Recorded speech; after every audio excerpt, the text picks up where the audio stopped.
오늘 뛰었죠? 조현우? 조현우. 어이 달순해요 라이브입니다.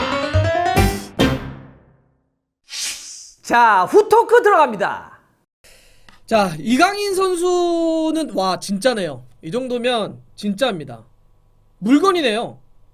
진짜 물건이 좀 나온 것 같아요. 물론 오늘 경기는 전제를 해야 될 게 상대가 좀 약했다. 스리랑카가 피파 랭킹이 우리보다 한참 뒤고 실제 뭐 세계에서 축구하는 나라 중에 200위권 바뀌니까 202위니까 우리하고 객관적인 차이가 좀 크죠. 그런 걸 감안은 해야 되겠지만 이강인은 진짜다. 이강인은 물건이다 이런 생각이 좀 듭니다. 뭐 이강인을 평가할 수 있는 건 오늘 공격 포인트, 뭐 어시스트를 했다, 뭐 이런 거로만 얘기를 하려는 게 아니에요. 수치로 드러나지 않는 이 시야, 터치, 턴, 패스, 그동안 우리가 보지 못했던 확실한 스타일이에요. 자, 잘하냐 못하냐는 다음 문제고요. 잘하냐 못하냐는 다음 문제입니다. 우리가 지금 확실하게 알 수 있는 건 이강인은 달라요. 확실한 건 다르다는 거예요. 우리가 참 한국 축구에서 그동안 못 봤던 유형의 선수가 나타난 것만은 분명합니다. 오늘 이강인 선수가 터치를 하는 걸 보셨어요? 그 다음에 볼을 패스를 할 때 갖다 대는 걸 보셨어요? 롱패스를 하거나 긴패스, 이제 그렇게 연결하는 선수들이 있으면 발을 쓰는 게, 그러니까 볼을 발에다가 갖다 대는 부위가 좀 일정하게 갈 수밖에 없어요. 예를 들어서 뭐 인스텝, 발등 같은 데로 밀어서 때린다든지. 근데 오늘 이강인 선수가 패스를 하는 걸 보면 진짜 패스 잘하잖아요. 네. 발의 모든 부위로 다 패스를 합니다.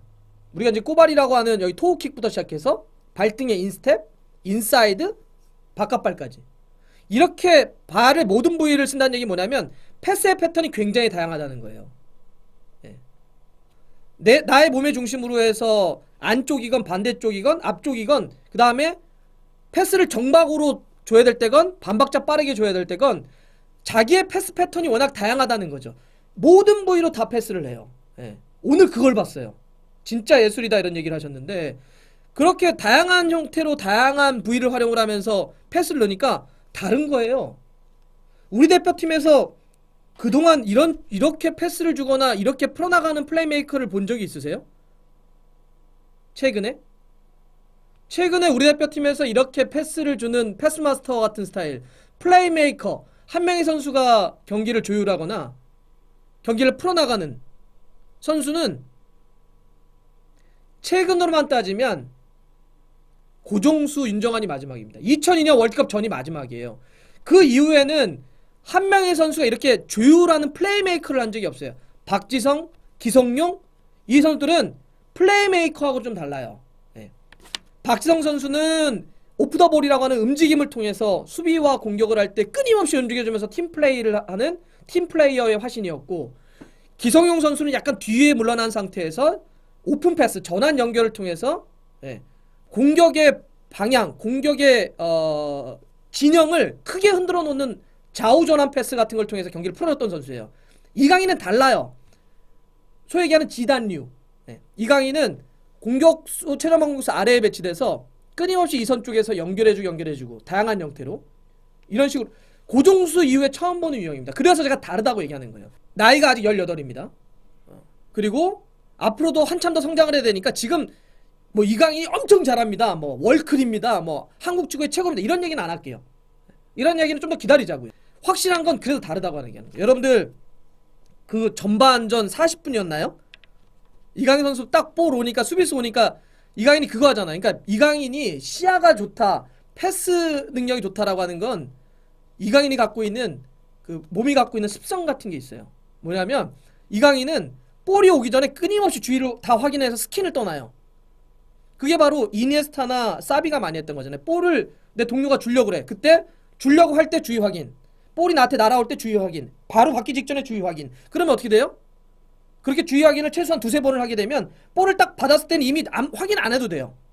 내가 다 확인해놨어. 내 주위에 다 스캔을 해놨어. 그러면 어떤 효과가 나타나냐면 내 주인이 다 스캔이 돼 있기 때문에 포터치가 내 수비가 지금 얼마큼 왔다는 걸 아니까 가장 이 수비수를 따돌리기 좋은 방향으로 포터치를 잡아놔요. 그죠?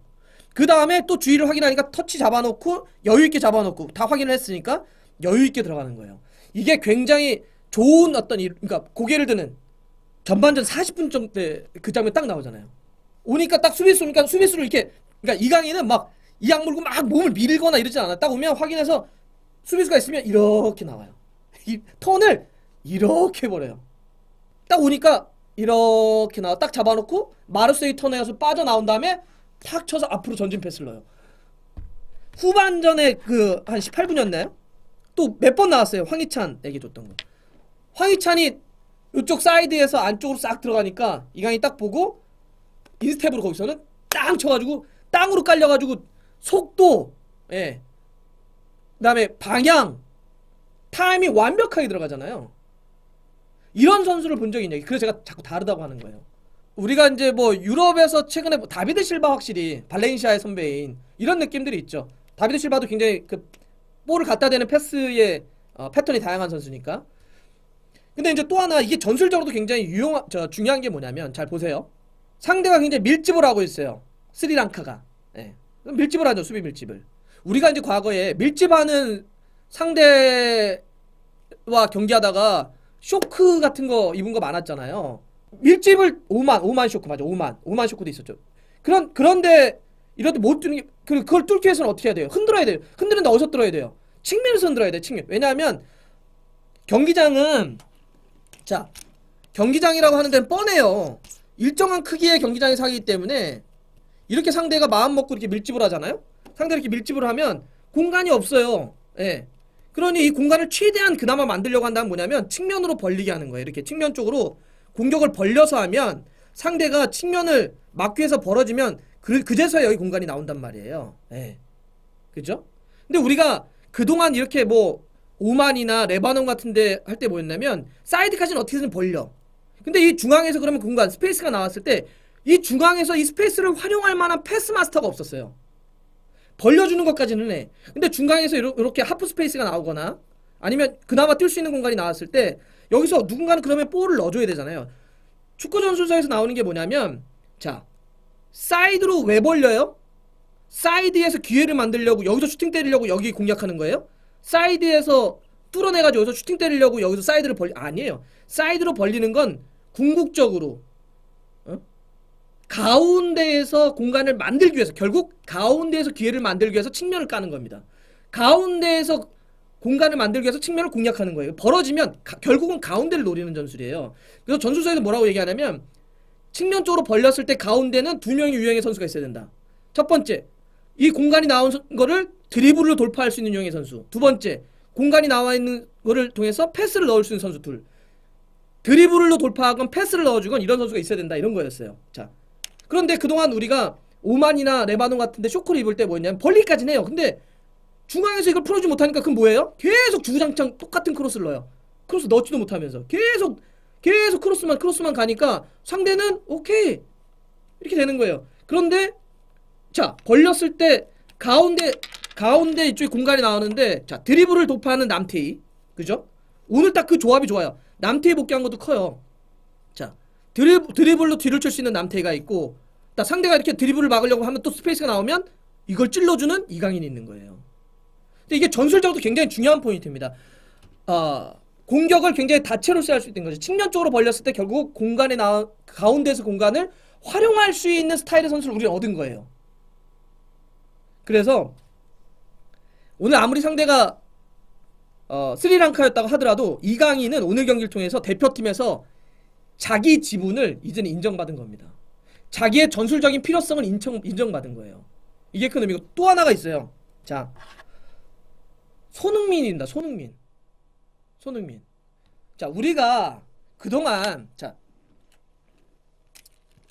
손흥민 선수는 왜 대표팀에서 안 되냐 이런 얘기를 했어요. 손흥민은 왜 대표팀에서 안 되냐. 그죠? 우리 그런 얘기 많이 했죠. 뭐 손흥민의 대표팀 활용법, 손흥민을 어떻게 해야 되냐, 막 이런 얘기 많았어요. 그죠? 우리 그런 얘기 많이 했단 말이에요. 근데 여러분들이 제일 답답했던 게 뭐예요? 손흥민이 왜 토트넘에서는 전방에서 뛰면서 왜 대표팀만 오면 자꾸 밑으로 빠지는 거예요? 기억하시죠? 이게 다 기억하시죠? 네. 왜 손흥민이 항상 대표팀 오면 밑으로 빠져요? 네? 가면 안 돼요? 이런 얘기 했다고요. 그러면 이 원인을 제거해야 되잖아요. 왜 손흥민은 대표팀만 오면 밑으로 내려오냐는 거예요. 왜 그래요? 볼이 안 오니까 자기가 내려오는 거라고요. 소속팀에서는 볼이 오니까 여기 있으면 볼을 줄 친구가 있어, 누구든지. 예, 요즘은 잘 안 오진 하긴 하죠. 원래 토트넘은 잘 갔어요. 원래는. 자, 그러니까 내려와요. 예. 그런데 자, 이강인이 있다는 얘기는 이게 손흥민에게도 영향이 들어간 뭐냐면 손흥민이 더 이상 내려오지 않아도 된다는 얘기예요. 그러니까 이강인의 존재는 손흥민을 활용할 수 있는 손흥민의 활용법. 그러니까 손흥민을 굳이 다른 포지션이나 다른 역할을 주지 않아도 원래 손흥민 잘하는 슈팅 잘 때릴 수 있게 양발로 슈팅 잘 때릴 수 있도록 박스에 붙어. 자, 이강인과 남태희가 줄게. 남태희는 드리블 돌파를 통해서 널 지원할 거고 이강인은 패스 통해서 널 지원할 거야. 이렇게 가면 상대가 벌어지면 또 이들을 막기 위해서 가운데가 붙는다? 그러면 황희찬하고 이쪽 사이드에서 남태희나 다른 선수들이 또 측면에서 공략해주면 되잖아요. 예. 자, 이렇게 이강인 선수의 존재감, 이강인 선수의 활약은 손흥민 선수의 대표팀의 활용도까지도 올라가게 되는 겁니다. 한국 축구의 좀 근래 대표팀의 모습을 보면서 아쉬웠던 건 뭐가 있었냐면 왜 이렇게 한국 선수들이 어느 순간부터 자기 개성이 잘 안 보일까? 자기 개성. 그러니까 뭐 못한다 잘한다 말고요. 왜 이렇게 다들 좀 비슷비슷하지? 다 이렇게 비슷비슷하지? 그러니까 뭐 그냥 패스도 어느 정도, 뭐 슈팅도 그냥 어느 정도, 뭐 드리블도 그냥 어느 정도, 그냥 좀 비슷한데 거기서 조금 누가 더 잘하냐 못하냐의 느낌만 자꾸 들어가는 거예요. 이렇게 누구 하나 선수는 야 좀 다르다. 그러니까 잘한다 못한다가 아닙니다. 와 좀 다르다. 야 저쪽은 좀 개성이 있다. 오 저런 축구를 하는 선수가 우리나라에도 있네. 이런 선수를 좀 보고 싶었거든요. 이런 선수를 좀 보고 싶었어요. 예. 저는 이강인 선수를 진짜 이 존재에 대해서 하는 거 물건이고 진짜다 이렇게 얘기할 수 있는 건 그 개성이에요. 다른 축구를 하잖아요. 그러니까 우리가 이게 좋은 팀이라고 하는 건 몇 가지의 다른 개성들이 하나의 팀으로 만나서 서로의 시너지를 발휘할 때가 진짜 강한 팀이에요. 자기 개성들이 자기가 잘하는 것들을 극대화시켜서 11명의 팀을 만들 때 교체 선수까지 변화를 줄 수 있는 카드까지 확실할 때 그건 진짜 좋은 팀이에요. 그런 팀이. 예, 그런 팀이 진짜 좋은 팀이란 말이에요. 근데 우리는 어느 순간부터는 왜 우리는 이렇게 자기 개성이 조금 희미해졌지? 그래서 현장을 내려가 보면 그런 똑같은 축구만 얘기하는 게 있는 거예요. 조금만 똑같은 축구만. 예? 항상 그냥 현장에 내려가 보면 다 비슷하게 얘기하는 거야. 다 비슷한 축구를 원하고. 그러니까 당연히 선수들은 그런 교육을 받으니 자기 개성이 사라지고 다 비슷비슷한 축구를 하게 되는 거죠. 그러면 왜 이강인 같은 선수들은 좀 다른 축구를 할까 생각해 보면 확실히 교육의 문제가 있는 거예요. 예. 저는 이런 거 있다고 봅니다. 어렸을 때부터 스페인 모델로 가서 잘하냐 못하냐를 떠나서 다른 축구가 인풋됐기 때문에 다른 축구가 아웃풋되는 거죠. 내가 배웠던 게 다르기 때문에 나오는 것도 다른 거예요.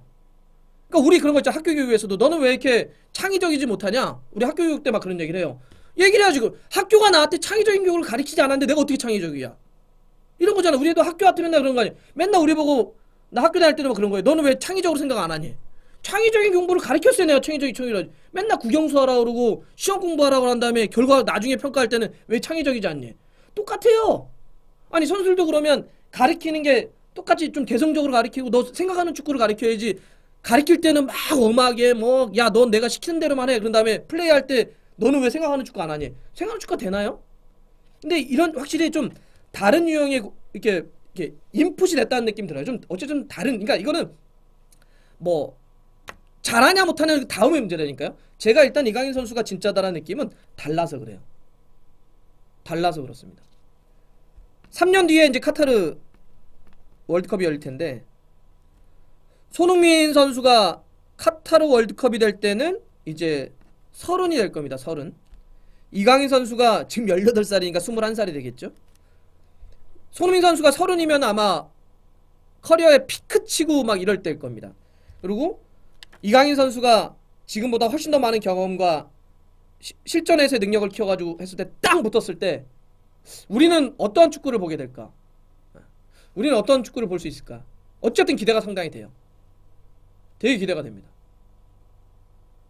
손흥민이 더 이상 내려오지 않아도 되고, 이강인은 내가 주는 볼을 받을 선수가 있고, 그래서 유럽 시장에서 이적 시장의 가치가 만약에 그 카타르 월드컵 때 이강인이 쭉 성장을 해서 만약 1,000억을 넘기게 된다면 우리는 한 번도 경험하지 못했던 한국 대표팀 역사에서 유럽 이적 시장 가치가 1,000억 원 이상이 되는 선수를 동시에 2명 보유하고 월드컵을 치를 수 있는 이런 걸 상상해 보면 진짜 재밌을 것 같아요.